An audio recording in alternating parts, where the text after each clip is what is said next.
Hello friend, मैं से कहते शाम जीएच नॉलेज प्रो में आप सभी का स्वागत करता हूं। तो इस वीडियो में हम कुरुक्षेत्र सर्ग 1 के विषय में समझेंगे। जो कुरुक्षेत्र का आपके सिलेबस पे सर्ग 1, सर्ग 2 और सर्ग 3 है, प्रथम द्वितीय तृतीय सर्ग। आज जो है हम 1 को समझेंगे। तो इससे पहले जो है मैं एक वीडियो के माध्यम से इसका जो है मैं आपको समरी समझा दिया था कि क्या चीज़ है, इसको समझा दिया था। और वही है कि कुरुक्षेत्र में जो महाभारत हुआ था उस विषय में वर्णन किया गया है। युद्ध के बाद जिस समय पांडव पक्ष जो है खुशी मना रहे हैं, उसमें एक व्यक्ति है जो युधिष्ठिर है, जो चुप हैं। जिस समय पांडव पक्ष जो है, कौरव पक्ष के सभी जो है मर चुके हैं। अब जो है माता पिता को छोड़कर जो है बाकी कोई नहीं है। कौरव पक्ष के सभी मर चुके हैं और पांडव पक्ष जिस समय जीत की खुशी मना रहे हैं, उस समय एक व्यक्ति युधिष्ठिर है जो ये सोच रहा है आखिर ये जीत जो है किसकी जीत हुई। तो आप यहाँ पर समरी देख सकते हैं, जिसे हम लाइव क्लास में डिटेल्स एक एक चीज़ को आलोचना करेंगे। अब यहाँ पे लिखा है कि इसी प्रकार बहुत पहले कुरुक्षेत्र की भूमि पे महाभारत हुआ था और भीम ने जो किया, द्रौपदी ने अपने जो केस खोल के रखे थे उसे बांध लिया और सारी चीज़ का जो है वर्णन किया गया है। मैं शॉर्ट पे कुछ चीज़ें आपको समझा रहा हूँ। यहाँ पर प्रथम सर्ग पे देखिए, वह कौन रोता है वहाँ इतिहास के अध्याय पर, जिसमें लिखा है नौजवानों के लहू का मोल है प्रत्येक किसी बूढ़े कुटिल नीतिज्ञ के व्यवहार का, जिसका हृदय उतना मलिन जितना कि शीर्ष वलक्ष्य है, जो आप तो लड़ता नहीं कटुआ किशोरों को मगर आश्वस्त होकर सोचता शोणित बहा, लेकिन गई बच लाज सारे देश की। कवि यहाँ पर व्यंग करते हुए कहते हैं जिस समय युद्ध हो गया है कुरुक्षेत्र का, कुरुक्षेत्र के माध्यम से कवि आधुनिक समाज को भी ये समझाना चाहते हैं कि जिस समय युद्ध होता है उसमें साधारण जनता जो है, कभी युद्ध तो चाहती नहीं है लेकिन साधारण जनता मरती है, सेना मरती है, अनेक माएँ जो हैं अपने संतानों को खो देते हैं, अनेक पत्नियां जो हैं विधवा होती हैं, लेकिन फिर देश का नायक जो कुटिल देश का नायक होता है वो बोलता है कि शोणित बहा तो क्या हुआ, यानी रक्त बहा तो क्या हुआ, लेकिन देश की जो है लज्जा बच गई, देश की लाज बच गई। लेकिन कवि का कहना है यहाँ पर कि एक्चुअली देश की लाज उस पर होती है या फिर नायकों का स्वार्थ होता है। तो वही चीज़ लिखते हैं कि वह कौन रोता है वहाँ इतिहास के अध्याय पर, कि युद्ध के पश्चात जो है, हाँ, बोलते हैं कि विजेता जो है रो रहा है। ये बीता हुआ कल जिसे नौजवान ने अपने खून से लिख दिया है, ये युद्ध का इतिहास जिसे बहुत सारे युवक ने अपना बलिदान देकर, अपनी वीरता, अपना शौर्य, बलिदान, त्याग देकर अपनी जो है विजय प्राप्त की है। फिर जो है इसको आगे ले जाते हैं कभी, फिर बोलते हैं जिसमें लिखा है नौजवान के लहू का मोल प्रत्येक किसी बूढ़े कुटिल नीतिज्ञ के व्यवहार का, कि कवि वही समझाना चाहते हैं यहाँ पर कि इसमें जो है कोई भी हो अनुभवी, अग्रणी और श्रेष्ठ विचारक होकर भी जिसका मन संकीर्ण और स्वार्थ से परिपूर्ण होता है, वही लिखते हैं कि प्रत्येक किसी बूढ़े कुटिल नीतिज्ञ के व्यवहार का, जिसका हृदय उतना मलिन जितना है शीर्ष बलक्ष्य, जो आप तो लड़ता नहीं। कभी नायक तो लड़ते नहीं हैं, देश की लड़ाई होती है तो सेना लड़ती है, तो कभी जो आप तो लड़ता नहीं कटुआ किशोर का बहुत सारे जो है अपने आप को बलिदान देते हैं, फिर जो है आश्वस्त होकर बोलता है, देश के नायक बोलते हैं। तो कभी यहाँ के शोणित बहा के रक्त बहा तो क्या हुआ, लेकिन इसमें देश की लाज जो है बच गई। तो कवि का कहना है कि एक्चुअली जो है देश के लाज का विषय था या नहीं था, या इसमें कुछ नायकों का क्या स्वार्थ नहीं था, ये सारी चीज़ को जो है यहाँ समझा रहे हैं, जिसकी व्याख्या आप देख सकते हैं। सारा चीज़ जो है लाइव क्लास पे आप लोगों को मिलता है। और यहाँ पर दूसरा देखिए, प्रथम सर्ग में जो है मैं आपको दिखा रहा हूँ, कम से कम 18-20 ऐसी पंक्ति है प्रथम सर्ग में विथ नोट्स। ये आप लोग देख सकते हैं, 7 आ गया, और कम से कम जो है देखिए यहाँ पर 18 पंक्ति है, और ऐसे दूसरे में भी 30-32 है और तीसरे में भी है। ओके, एक एक चीज़ हम पढ़ेंगे, क्लास पे पढ़ेंगे, लाइव क्लास पे। अभी बस आपको एक ऐसे मैं डेमो दिखा रहा था कि बहुत बच्चे सोच रहे हैं सर्ग, क्योंकि मैं जो आपको समरी वाला वीडियो बना कर दिया हूँ जिस पे शॉर्ट पे समझाने की कोशिश किया हूँ, वो 15-20 मिनट का है, लेकिन ये सारा डिटेल्स जो है पढ़ने के बाद जो है मैं उसे बनाया हूँ। ओके, तो यहाँ पर एक ऐसे समझे कुरुक्षेत्र सर्ग 1 का ए पार्ट वाला ए पंक्ति, और दूसरा आप यहाँ पर जो है दूसरा भी है, और तब सम्मान से जाते गिने नाम उनके, देशमुख की लालिमा है बची जिनके लूटे सिंदूर से, देश की इज्जत बचाने के लिए याद चढ़ा जिसने दिए निज लाल हैं। ओके, तो यहाँ पर बोलते हैं फिर जो है जब युद्ध हो जाता है तो जो बच्चे जो हैं, जो सेना मरी है, जिनकी पत्नी जो है विधवा हुई है, जिनकी माँओं का गोद खाली हो गया है, फिर बोलते हैं और तब सम्मान से जाते गिने नाम उनके, देशमुख की लालिमा में फिर जो है उन लोगों का नाम जो है बड़े सम्मान से लिया जाता है देश की लाज में, कि इन्होंने देश की लज्जा बचा दी। जिन पत्नियों का, जो पत्नी जो है विधवा हुई हैं, ठीक है, जो माएँ जो हैं अपने बच्चों का बलिदान दे दिए हैं, फिर उनका नाम जो है देशमुख की लालिमा यानी देश की लाज में बड़े सम्मान से लिए जाते हैं। है बची जिनके लूटे सिंदूर से, हाँ अब वो बच गई हैं, उनके सिंदूर जो है लूट गए हैं, देश की इज्जत बचाने के लिए या चढ़ा जिसने दिए निज लाल हैं। तो उन माँओं का, उन पत्नियों का नाम जो है देश की लालिमा में तो ली जाती है, लेकिन इनके सिंदूर लूट गए हैं और माँओं की जो है गोद खाली हो गई है। इस जाने देश का लज्जा विषय तत्व है कोई, की केवल आवरण उस हलाहल सी कुटिल द्रोहाग्नि का, मतलब इस जाने के ये भगवान जानता है, कि ईश्वर जानते हैं कि देश की लज्जा की बात जो है सत्य थी या केवल उसमें एक पर्दा था, हाँ उसमें एक कुछ अलग भावना जो है ढकी हुई थी, क्योंकि हिंसा की भावना तो ये पुराने समय से चलते हैं, लेकिन स्वार्थी सभ्यता के नेता तथा देश के नायक जो होते हैं उनके भीतर भी एक ऐसे ज्वाला भड़कती रहती है, एक ऐसे क्या होता है नहीं, उनके भीतर भी एक ऐसे भूख रहती है, ठीक है।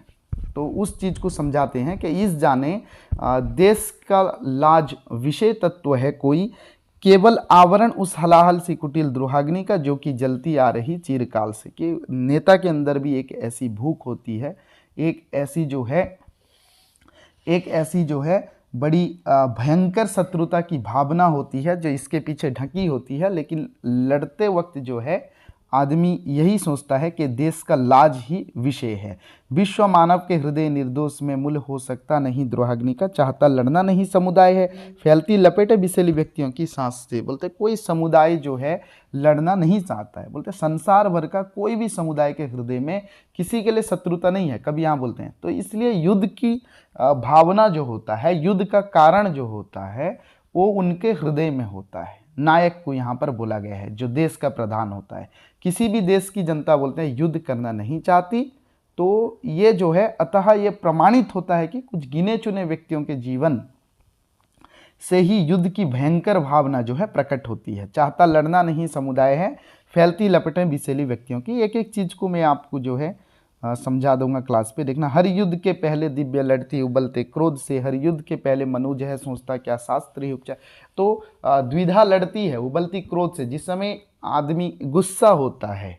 ओके, तो हर युद्ध से पहले द्विधा लड़ती उबलती क्रोध से, कि उबलती क्रोध से द्विधा लड़ती है कि युद्ध करें या ना करें, क्या शस्त्र ही इसका जो है अंतिम उपचार है और कोई है या नहीं, अन्याय का, उपकर्ष का, विष का, गरलमय का लड़ना उसे पड़ता है, मगर वो जीतने के बाद भी रणभूमि में वो देखता है कि सत्य को रोता हुआ। अगर जीत भी जाता है, जैसे कुरुक्षेत्र का माध्यम से यहाँ समझाने का प्रयास किया गया कि पांडव पक्ष की जीत हुई, जीत होने के बाद भी देखते हैं कि हम जश्न मनाएं तो किसके सामने मनाएं।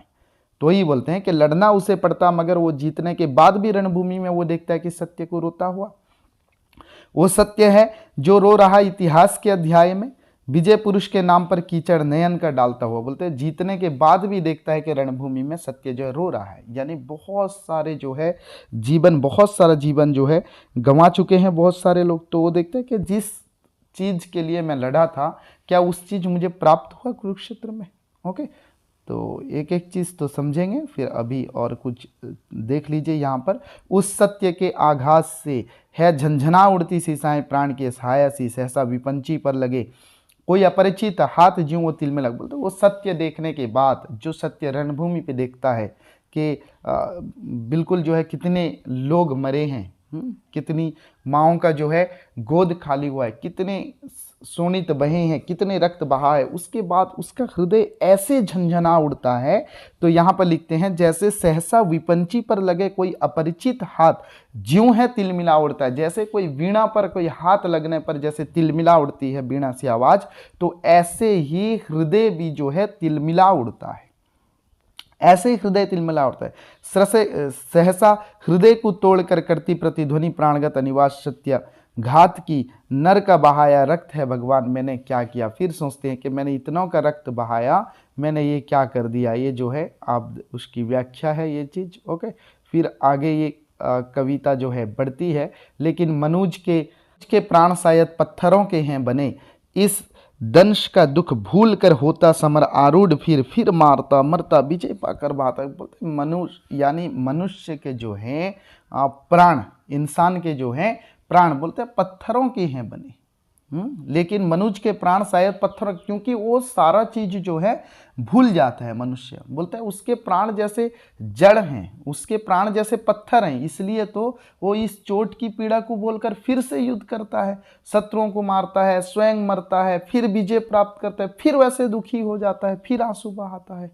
ठीक है, बोलते हैं कि होता समर आरूढ़ फिर मारता मरता विजय पाकर फिर बहाता शुरू, फिर जो आंसू बहाता है। यूं ही बहुत पहले कभी कुरुभूमि में नरमेघ की लीला हुई, जब पूर्ण थी पीकर लहू जब आदमी के बक्ष का बजरंग पांडव भीम का मन हो चुका था परिशांत। बोलते हैं ऐसे ही एक युद्ध हुई थी कुरुक्षेत्र के भूमि पर, बहुत पुरानी बात है जो कुरुक्षेत्र के भूमि पर हुई थी। उसकी समाप्ति पर बोलते हैं वज्रांग पांडव यानी वज्र जैसे कठोर अंग वाले जो है भीम, शत्रु की छाती का जो लहू पीकर अपने आप को शांति प्राप्त की थी। ठीक है, अपने आप को जो है शांति मिली थी, क्योंकि क्या हुआ था ना, भीम एक प्रतिज्ञा की थी कि दुशासन के छाती का जो है रक्त पीकर जो है वो बदला लेंगे। किसका ना, द्रौपदी के वस्त्र हरण का। ठीक है, तो कुरुक्षेत्र की भूमि पे भीम ने वो किया, ये उसकी व्याख्या है। फिर आगे बढ़ते तो ऐसे 18 मैं बोल रहा हूँ कितना है 18 में भी दिखाया था कि और जब व्रत मुखी केसी द्रौपदी मानवी अथवा ज्वालीन जागृत का प्रतिशोध की। बोलते पता नहीं वो द्रौपदी जो है कैसी थी, बोलते व्रत मुक्त केसी थी। और जब व्रत मुक्त केसी यानी वो अपने बाल को जो है 13 साल से, आप हिस्ट्री जानते हैं इसके कि 13 साल से जो है खोल कर रखी थी द्रौपदी कि जब तक जो है इसे क्या ना कर दूं, न दुशासन के रक्त से जो है धो ना लूं, उसे निचोड़ ना लूं, फिर जो है मैं इस केस को बांधना नहीं चाहती। तो वही बोलते हैं कि और जब व्रत मुक्त केसी द्रौपदी मानवी अथवा ज्वालीन जागृत का प्रतिशोध की। बोलते हैं पता नहीं वो जो है स्त्री, वो नारी थी या बदले की जलती हुई कोई आग की लपट थी। व्रत मुक्त केसी यानी प्रतिज्ञा के कारण जो उसने केस मतलब बाल होता है, व्रत यानी प्रतिज्ञा, उसके कारण जो उसने अपना बाल खुला रखा था। ठीक है, और जब व्रत मुक्त केसी द्रौपदी मानवी अथवा ज्वालीन जागृत, बोलते पता नहीं वो स्त्री थी या बदले की एक आग थी, बदले के आग की एक लपेट थी। जिस प्रकार आग की ज्वाला क्या होता है, निरंतर जलती रहती है, उसी प्रकार द्रौपदी अपना बदला लेने के लिए निरंतर जो है जला करती थी। ठीक है, फिर उसके बाद क्या होता है, ओके, दांत अपने पीस अंतिम क्रोध से आदमी के गर्म लहू से चुपड़ रक्त बेणी कर चुकी थी केस जो 13 वर्ष से खुले थे। अंत में जो है दुशासन के रक्त से जो है उसको धोकर फिर जो है द्रौपदी जो है मान लेती है। और जब करिकाए पांडव भीम ने द्रोण सूत्र के शीश के मणि छीन कर, उसके बाद जानते हैं द्रोणाचार्य के, उनके बेटे का क्या नाम था मेरे दिमाग से निकल रहा है, कि और जब परिकाय पांडव भीम ने द्रोण सूत के शीश के मणि छीन करके, द्रौपदी के 5 बेटे मरे थे, उसने गलती से मार दिया था 5 पांडव को मारने में। समरी पे आप लोगों को समझाया हूँ, 5 पांडव को मारने के चक्कर पे आया था, मैं भूल रहा हूँ नाम। ओके, आपको अगर याद है तो लिख सकते हैं, हालांकि मैं अभी भूल रहा हूँ। तो और जब परिकाय पांडव भीम ने द्रोणसूत के से उसकी मणि छीन कर जो है द्रौपदी के अपने प्रिय के हाथ में भेंट कर दी कि ये जो है 5 पुत्र के मरने का, मृत्यु का जो है बदला है। हाथ में रख दी प्रिया के मग्न हो 5 नन्हे बालकों के मूल्य का, कि 5 बालकों को उसने मार दिया था।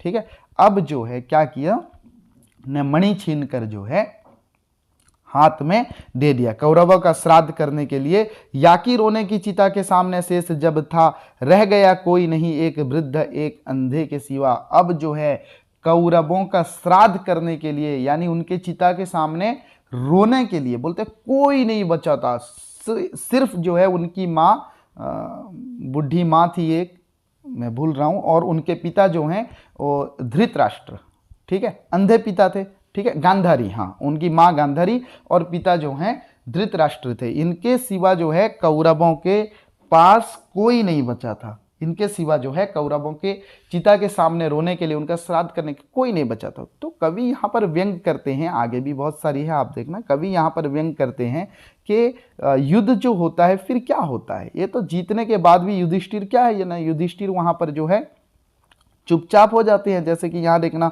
हर्ष के स्वर में छिपा जो व्यंग है, कौन सुने समझे उसे, सब लोग तो अर्धमृत से हो रहे आनंद से, जय सुरा की सनसनी से चेतना निष्पद है। बोलते हैं हर्ष के स्वर में, यानी जो पांडव पक्ष जो है खुशी मना रहे हैं, उस खुशी में भी हर्ष के स्वर में छिपा जो व्यंग है कि पांडव पक्ष जो खुशी मना रहे हैं, उस खुशी में भी व्यंग छिपा है, लेकिन उसको कौन सुने। कौन सा व्यंग है ना, सारे तो मर चुके हैं, अब खुशी किसके सामने मनाए, ठीक है। कोई सेलिब्रेशन होता है, किस लिए सेलिब्रेशन होता है कि सामने वाला देखे कि हमारी जीत हुई है, लेकिन यहाँ पर तो कौरव पक्ष का कोई जीवित ही नहीं है। तो कवि यहाँ पर उसमें छुपे व्यंग को उजागर करने की कोशिश किया है कवि ने कि हर्ष के स्वर में छिपा जो व्यंग है, कौन सुने समझे उसे, कि हम तो खुशी मना रहे लेकिन उस पर व्यंग भी एक है। सब लोग तो अर्धमृत से हो रहे आनंद से, जय सुरा की सनसनी से चेतना नहीं सो, के ये जो विजय प्राप्त हुई है, जय सुरा यानी विजय की एक नशा, विजय की शराब बोल सकते हैं, तो उसके आनंद से सब जो है अधमरे हो रहे हैं। तो ये जो व्यंग छिपा है इसको कोई जो है समझ नहीं पाता है, कवि कहते हैं। किंतु इस उल्लास जड़ समुदाय में एक ऐसा भी पुरुष है जो विकल बोलता कुछ नहीं पर रो रहा मग्न चिंताशील अपने आप में। एक ऐसा भी पुरुष है जो कुछ बोलता नहीं है लेकिन अपने आप में मग्न, अपने आप में जो है रो रहा है। कौन थे वो, जानते हैं तो लिखिए कमेंट पे कौन थे वो।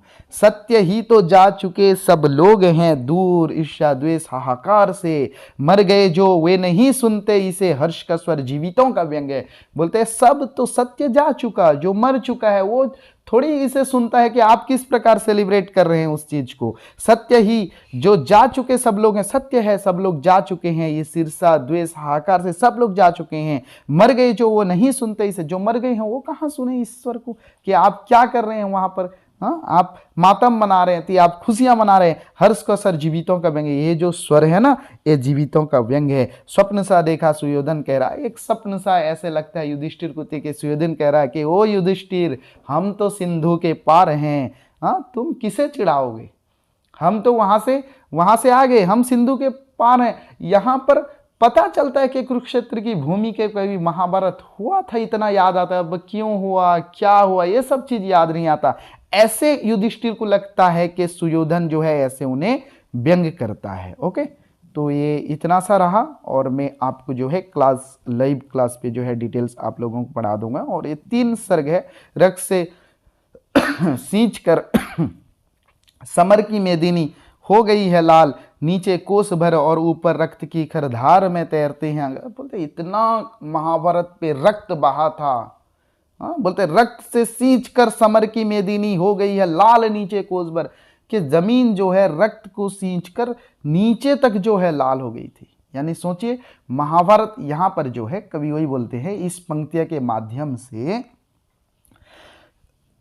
कवि ने ये दर्शाने का भी प्रयास किया है कि महाभारत का जो है युद्ध कितना भीषण था, कितना उसमें जो है नरसंहार हुआ था, उसको भी दर्शाने का कोशिश किया कि मेदिनी जो है कोस भर लाल हो गई है और ऊपर रक्त की खरधार में तैरते हैं अंगरथ गजबाजी के, और ऊपर जो है रक्त की धारा बह रही है और उस रक्त की धारा में कभी जो है नर के बहुत सारे आदमी के कटे हुए अंग, हाथ पैर, रथ बह रहे हैं, गज और बाजी घोड़े और हाथी के कटे हुए अंग बह रहे हैं। यानी कितना भयानक हुआ था, कितना भयानक नरसंहार था, इस महाभारत का युद्ध कितना भीषण था, उसको यहाँ पर रामधारी सिंह दिनकर जी ने दर्शाने की कोशिश की। किंतु इस विध्वंस के उपरांत भी शेष क्या बचा, व्यंग ही तो भाग्य का चाहता था प्राप्त मैं करना जिसे, तत्व ये करगत हुआ या उड़ गया। युधिष्ठिर बोलते हैं कि मैं जिसे जिस तत्व को यानी जो जिस सत्य को मैं प्राप्त करना चाहता था ये मुझे मिला या उड़ गया, ऐसे जो है युधिष्ठिर सोचते हैं